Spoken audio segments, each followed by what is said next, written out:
মা আমেনা স্বপ্নে দেখেন গর্বে তাহার নূর।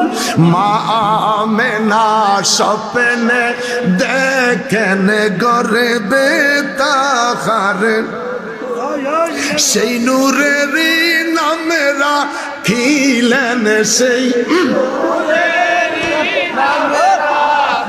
জোরে সেই নূরেরই নামে রাখিলেন মুহাম্মদ রাসূল নবীজি। আল্লাহ আল্লাহ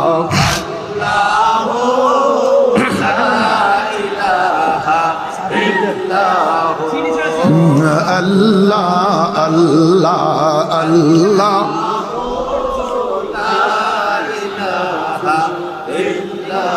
করে সে